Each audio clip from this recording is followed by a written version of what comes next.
ایک قوم، ایک امت ایسی ہے کہ جس نے اپنے رسول کو رد کیا اور اسے ہلاک نہیں کیا گیا۔ حضرت نوح کی قوم غرق، حضرت ہود کی قوم ختم، حضرت صالح کی قوم ختم، حضرت شعیب کی قوم ختم، آل فرعون ختم۔ یہود وہ امت ہے کہ معزول تو ہو گئی، جیسے ہی حضور آ گئے قرآن لے کر معزول ہو گئے۔ وہ جیسے کوئی ایک منصب ہے، اس منصب سے معزول کر دیے گئے، قتل نہیں کیا گیا، انہیں زندہ رکھا گیا۔ منصب تو اب قرآن آ گیا، محمد الرسول اللہ آ گئے صلی اللہ علیہ وسلم، اور کعبے کے گرد ایک نئی امت۔ وَكَذَلِكَ جَعَلْنَاكُمْ أُمَّةً وَسَطًا لِتَكُونُوا شُهَدَاءَ عَلَى النَّاسِ وَيَكُونَ الرَّسُولُ عَلَيْكُمْ شَهِيدًا۔ اگرچہ یہ امت 600 برس قبل قتل اور ختم ہونے کی مستحق ہو چکی تھی۔ کیوں؟ 600 برس قبل آئے تھے حضرت مسیح علیہ السلام، اور قرآن میں بھی ہے اور موجودہ بائبل میں بھی ہے کہ حضرت مسیح کو اسرائیل ہی کی طرف بھیجا گیا۔ صرف سورہ آل عمران میں ہے رسولاً الی بنی اسرائیل، یہ تو صرف محمد الرسول اللہ صلی اللہ علیہ وسلم ہے جنہیں پورے عالم انسانیت کی طرف بھیجا گیا، کوئی اور رسول تمام انسانوں کے لیے مبعوث نہیں ہوا۔ اور ابھی بائبل میں موجود ہے کہ میں صرف اسرائیل کے گھرانے کی کھوئی ہوئی بھیڑوں کی تلاش میں آیا ہوں۔ اسی لیے میں نے کہا تھا میں بھی امریکہ وغیرہ جاتا ہوں تو یہ اپنے پاکستانی ہندوستانی بھائی جو ہیں، یہ کھوئی ہوئی بھیڑیں وہاں جا کر جو ہیں وہ گم ہو گئی ہیں، ان گمشدہ بھیڑوں کی تلاش میں۔ تو اس کو اچھی طرح سمجھ لیجئے، حضرت مسیح کی بعثت تھی بنی اسرائیل کی طرف، اور بنی اسرائیل نے نہ صرف یہ کہ ان کو مانا نہیں، بلکہ الٹا اپنے بس پڑتے سولی پر چڑھا دیا، اپنے بس پڑتے۔ اس میرے الفاظ کو نوٹ کر لیجئے، گویا کہ یہ اب اس عذاب استیصال، آخری ہلاکت والے عذاب کے مستحق ہو گئے۔ لیکن یہ پوری انبیاء اور رسل کی تاریخ میں ایک استثناء ہے کہ اس میں جیسے آج کل ہم کہتے ہیں ججمنٹ ریزروڈ، حضرت مسیح کو اللہ نے زندہ اٹھا لیا، یہود کے اوپر لعنت تو کر دی، ختم نہیں کیا۔ سمجھ رہے ہیں میری بات کو؟ سن 70 سے ان پر عذاب آیا، حضرت مسیح سن 33 عیسوی میں اٹھائے گئے۔ سن 70 میں عذاب آ گیا ٹائٹس رومی کے ہاتھوں، وہ ہیکل سلیمانی بھی پھر دوبارہ گر گیا اور انہیں نکال دیا گیا ڈائسپورا سن 70 سے، لیکن ختم نہیں کیا گیا۔ یہ استثناء ہوا ہے۔ کیوں ہوا ہے؟ یہ بات پھر دوسری میری آج کی گفتگو میں بڑی کڑوی بات ہے، بہت کڑوی بات ہے۔ یہ جو دوسری امت جو جس سے کہ میں اور آپ ہیں، اور جو بہترین امت ہے، کنتم خیر امت،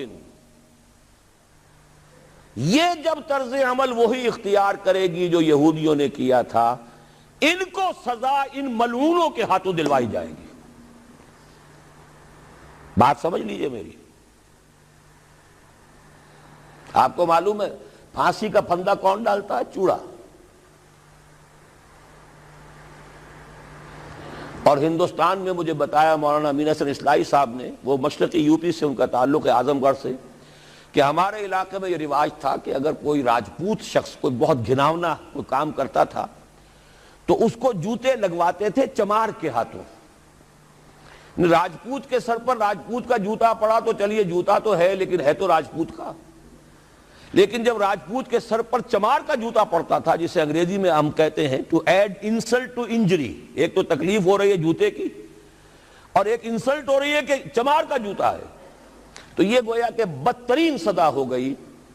یہ امت جتنی اونچی ہے، جس کے رتبے ہے سوا، اس کی سوا مشکل ہے، جس کا مقام بلند ہے اسی اعتبار سے ان کو پھر سزا بھی سخت ملتی ہے۔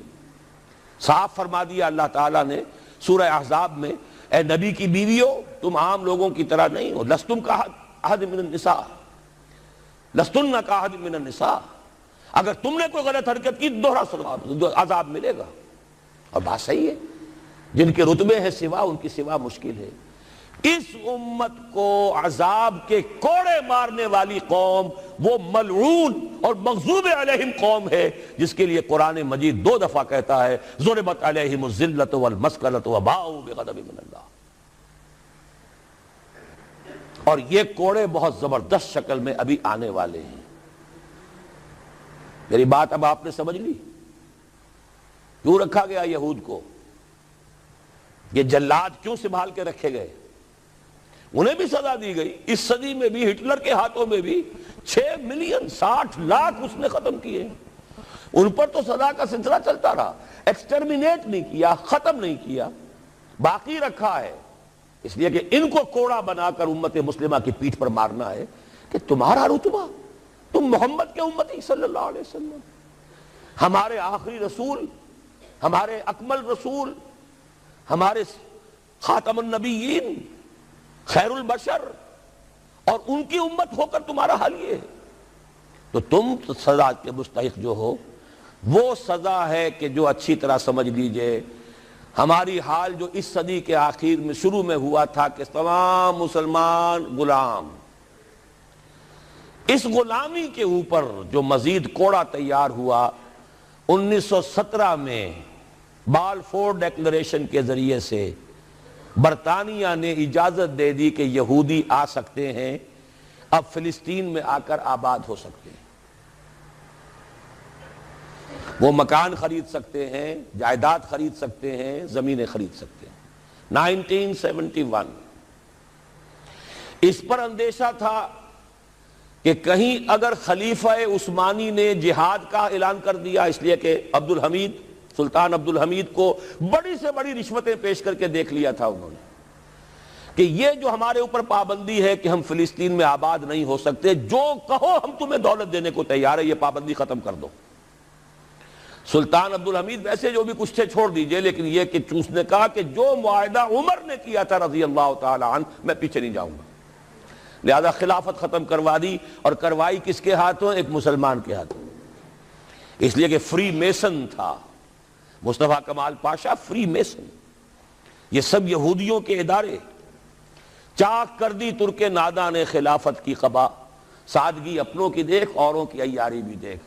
ہندوستان میں ہنگامہ چل رہا ہے، تحریک چل رہی ہے، مسلمان ہجرت کر رہے ہیں اور سب کچھ ہو رہا ہے، اور ہندو بھی شامل ہو رہے ہیں خلافت کی تحریک میں. لیکن اب مدعی سست گواہ چست. جب مصطفیٰ کمال نے خود ختم کر دی تو سب پانی پڑ گیا آگ کے اوپر. اب کیا بولیں، کس کو برا کہیں؟ اس کے بعد 1948 میں ان کی ریاست قائم ہو گئی اسرائیل. کتنے برس بعد؟ ریاست تو خیر اس وقت بھی ان کی نہیں تھی جبکہ ٹائٹس نے ختم کیا ہے، وہ تو بہت پہلے کی بات تھی. تقریباً 2000 سال بعد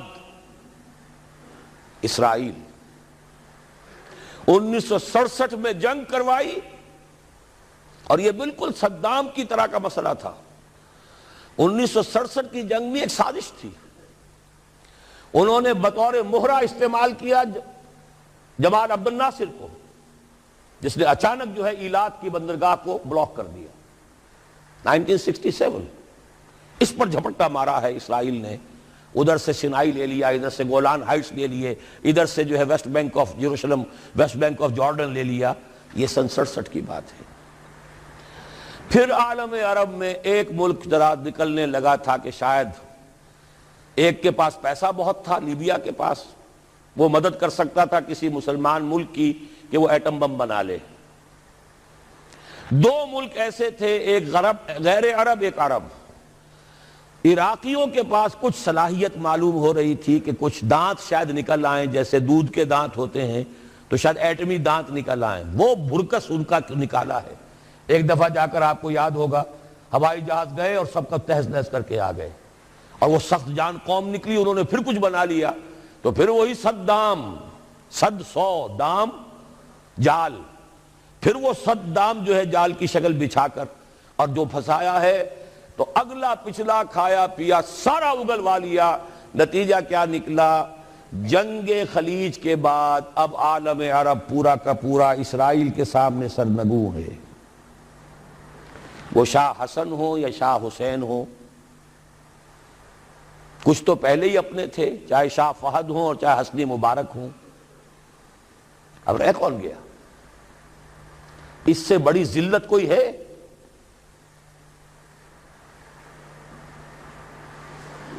جن کے ساتھ ایک میز پر بیٹھنے کو تیار نہیں تھے، جن کے ساتھ گفتگو کو تیار نہیں تھے، اور بلا کر کہاں کھڑا کیا ہے؟ آؤ میڈرڈ میں، اسپین میں آؤ، اسپین سے شروع کروائیں گفتگو۔ اور اسپین کون سی جگہ ہے؟ مسلمانوں کا دنیا میں سب سے بڑا قبرستان، جہاں 800 برس حکومت کی اور پھر ایک ایک بچہ ختم کر دیا گیا، نام و نشان مٹا دیا گیا۔ 1492 میں فال آف گرینیڈا ہوا ہے، سقوط غرناطہ، اور 1992 میں ٹھیک 500 برس بعد یہ نیگوسیشن شروع ہوئی ہیں میڈرڈ کے اندر۔ اور اب جو صورتحال ہو رہی ہے، آپ اخبارات میں پڑھ رہے ہوں گے، وہ نام نہاد صلح کو توڑنے کے اوپر تلا بیٹھا ہوا اسرائیل۔ کیا ہوگا؟ ابھی میں ادھر جانا نہیں چاہتا۔ بہت بڑا ہنگامہ آ رہا ہے، بہت بڑا ہنگامہ آ رہا ہے، اور سب سے بڑا یہ عذاب کا کوڑا جو ہے یہودیوں کے ہاتھوں کس پر پڑے گا؟ عربوں پر۔ کیوں پڑے گا؟ اس لیے پڑے گا کہ اس امت مسلمہ میں عربوں کی فضیلت سب سے اونچی ہے۔ اصول تو وہی ہے، جن کے رتبے ہیں سوا ان کی سوا مشکل ہے۔ عرب کون ہیں؟ جن میں سے حضور تھے صلی اللہ علیہ وسلم۔ یہ رتبہ بلند ملا جس کو مل گیا، ہر مدعی کے واسطے دار و رسن کہاں۔ عرب کون ہیں؟ جن کی مادری زبان میں اللہ کا کلام ہے۔ مجھے اور آپ کو 100 پاپڑ بیلنے پڑیں گے قرآن کو سمجھنے کے لیے، ہماری بہت عظیم اکثریت تو پھر بھی نہیں سمجھ سکے گی، ترجمے پڑھ لے گی زیادہ زیادہ، اور کیا کرے گی؟ ان کی مادری زبان۔ انہوں نے جب پیٹھ دکھائی اور اس صدی میں کولونیل رول سے آزاد بظاہر ہو جانے کے باوجود کسی نے قبلہ من قبلہ راست کردم، کسی نے وہ قبلہ کر لیا واشنگٹن کی طرف، کسی نے کر لیا ماسکو کی طرف، تو بدترین سزا کے وہی مستحق ہیں۔ اور جان لیجئے کہ وہ ہولوکاسٹ مڈل ایسٹ میں آنے والا ہے، آرمگڈون، الملحمۃ العظمی۔ میں نے یہ ساری چیزیں اپنی ایک کتاب میں لکھ دی ہیں، سابقہ اور موجودہ مسلمان امتوں کا ماضی حال اور مستقبل۔ ایک موجودہ امت مسلمہ ہے ہم، ایک سابقہ امت مسلمہ ہے معزول شدہ، وہ ہیں یہود، اب بھی موجود ہیں، امت موسیٰ ہے، صاحب تورات ہے۔ ان کا ماضی کیا ہے، حال کیا ہے، مستقبل کیا ہے؟ مستقبل میں سب سے بڑا پیچ جو پڑنے والا ہے، جیسے پتنگوں کا پیچ ہوتا ہے، ان دو امتوں کا ہے۔ مڈل ایسٹ سب سے بڑی جنگ، تاریخ انسانی کی عظیم ترین جنگ کا میدان بنے گا، جس کو حضور نے نام دیا الملحمۃ العظمی، عظیم ترین جنگ۔ احادیث موجود ہے میری اس کتاب کے اندر، حوالوں کے ساتھ ہے، ٹیکسٹ کے ساتھ ہے۔ ویل للعرب من شر قد اقترب، ہلاکت اور بربادی ہے عرب کے لیے اس شر سے جو قریب آ چکا ہے۔ لیکن اب یہ بات تو پھر میرے اور آپ کے لیے ذرا دور کی ہو گئی۔ تیسری کڑوی بات اب آ رہی ہے۔ ابھی تو عربوں کی بات تھی نا۔ 120 کروڑ میں نے آپ کو بتایا تھا کہ مسلمان دنیا میں ہیں، ان میں 20 پلس 22-23 ہوں گے عرب ہیں، باقی 1 ارب 100 کروڑ یہ کون ہے؟ نان عرب، امیین، امیین نہیں آخرین، امیین تو وہ عرب ہیں۔ ان میں سے بقیہ میں سے سب سے بڑی مجرم قوم میں اور آپ ہیں۔ ہندوستان کا مسلمان نہیں، انڈونیشیا کا نہیں، ایران کا نہیں، ترکستان کا نہیں، افریقہ کا نہیں۔ 20 کروڑ عرب اور 10 پلس 11 ہیں یا 12 کروڑ ہیں، کتنے بھی ہیں پاکستانی نمبر 2 مجرم۔ کیوں؟ انہوں نے ایک ملک بنوایا اسلام کے نام پر، لاکھوں انسانوں کی جانیں گئیں، ہزارہا عصمتیں لوٹی، کتنا بڑا تبادلہ آبادی ہوا، کتنی مسلمان عورتیں ہندوؤں کے قبضے میں رہ گئی۔ کس نام پر؟ ہمیں اسلام کے لیے ملک چاہیے، قائد اعظم نے فرمایا ہم اس لیے پاکستان چاہتے ہیں کہ اسلام کے اصول حریت و اخوت و مساوات کا ایک نمونہ عہد حاضر میں پیش کریں۔ 50 برس ہو چکے ہیں، نوٹ کر لیجئے، 2 حساب ہیں نا، ایک ہے شمسی ایک ہے قمری۔ قمری کے حساب سے 50 برس ہو چکے، 9 مہینے زائد ہو چکے ہیں۔ شمسی حساب سے 50 برس میں 9 مہینے کم ہیں، بس اتنا ہی فرق ہے۔ اگلے اگست میں ہو جائے گا نا 50 برس کرسچین ایرا سے، 1997 1947 اگست تک کتنے مہینے رہ گئے؟ اور قمری حساب سے جو گزشتہ رمضان مبارک تھا اس کی 27ویں کو 50 مکمل ہو چکے، آگے 9 مہینے اور گزر چکے، ہم بالکل بیچ میں بیٹھے اس وقت۔ تو اسلام کہاں ہے؟ پاکستان بننے کے بعد ایمانداری سے دیکھیے کس چیز میں اضافہ ہوا ہے۔ بدمعاشی، عیاشی، جھوٹ، فحاشی، عریانی، بے پردگی، غبن، بد امنی، لوٹ مار، بڑے سے بڑے جرائم، گھناونے سے گھناونے جرائم، سب میں اضافہ ہے۔ وہ اصول حریت و اخوت مساوات کہاں ہیں؟ ساری معیشت سود پر، اللہ اور اس کے رسول کے خلاف اعلان جنگ۔ آج ہم IMF کی ایک اسامی ہے، کورٹ آف وارڈ ہے، کتنے کھل کر باتیں ہمارے وزراء کر رہے ہیں، ہمارے لیے کوئی اور چارہ کار ہے ہی نہیں۔ میں ابھی سکھر میں تھا، وہاں ایک مذاکرہ دیکھنے کا مجھے موقع مل گیا ٹی وی پر، صاف کہہ رہے تھے وہ دانشور، وہ تو ہمارے لیے کوئی اور چارہ کار نہیں، ہمارے لیے مفید یہی ہے جو کچھ ہو رہا ہے، IMF ہی ہمیں بچائے گا، اور واقعتاً بچائے گا۔ کیوں بچائے گا؟ آپ کے لیے نہیں بچائے گا، اپنے لیے بچائے گا۔ اسے آپ کے اندر سے اپنا خون نکالنا ہے، اگر مرنے دیں گے تو خون کہاں سے لیں گے؟ they will keep you، لیکن رکھیں گے اسی طریقے سے کہ خون کشید کرتے چلے جائیں، کبھی بجلی کا کرایہ، کبھی گاڑیوں کا کرایہ، کبھی اس کا کرایہ، کبھی اس کا کرایہ، کبھی اس کا ریٹ، کبھی اس کا ریٹ، کبھی ڈاک کے ریٹ، خون چوسنے کے لیے۔ یہ صورتحال جو ہے یہ ہماری آخر کس کی ہے؟ کس نے کیا یہ؟ کیا اللہ ظالم ہے؟ کیا ہم مجرم نہیں ہیں اس کے؟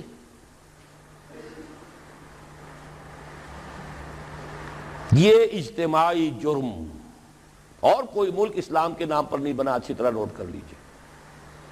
انڈونیشیا میں تحریک چلی، وہ ملائی نیشنلزم کے نام پر، ملے نیشنلزم، عربوں نے انگریزوں سے نجات حاصل کی، یا فرانسیسیوں سے، عرب نیشنلزم کے نام پر، العروبہ۔ صرف ایک ملک بنا تھا، پاکستان کا مطلب کیا؟ لا الہ الا اللہ۔ اور آج یہی وجہ ہے کہ کم سے کم عربوں کے ہاں خوشحالی تو ہے، جو ذلت آئی ہے ابھی ان پر اور مسکنت آئی ہے، کر کچھ نہیں سکتے، بے بس ہو گئے۔ جزیرہ نما عرب میں آج یہود اور عیسائی دندناتے پھر رہے ہیں، ان کے فوجی مراکز قائم ہو چکے ہیں، نجد کے پورے علاقے کے اوپر ان کا قبضہ ہے اس وقت۔ ذلت ہی ہے نا، ہمارے ہاں تو بھوک بھی ہے، ہم تو اس سے آگے بات جا رہی ہے۔ ہمارے ہاں یہ مسئلہ اور آگے بڑھے گا تو کیا شکلیں ہوں گی؟ بھوکے بھیڑیے جس طریقے سے پیٹ پھاڑیں گے محلوں میں رہنے والوں کے اور کوٹھیوں میں رہنے والوں کے، وہ وقت دور نہیں ہے۔ یہ عذاب الہی کی شکل، جیسے کہ فرمایا گیا سورہ انعام میں، قُلْ هُوَ الْقَادِرُ أَن يَبْعَثَ عَلَيْكُمْ عَذَابًا مِّن فَوْقِكُمْ أَوْ مِن تَحْتِ أَرْجُلِكُمْ أَوْ يَلْبِسَكُمْ شِيَعًا وَيُذِيقَ بَعْضَكُمْ بَأْسَ بَعْضٍ۔ اے نبی ان سے کہہ دیجئے اللہ اس پر پوری طرح قادر ہے کہ تم پر کوئی عذاب بھیج دے تمہارے سروں کے اوپر سے، یا تمہارے قدموں کے نیچے سے نکال دے، یا اللہ کو کوئی اور کام کرنا ہی نہ پڑے، تمہیں کو آپس میں ٹکرا دے، ایک دوسرے کی طاقت کا مزہ چکھائے۔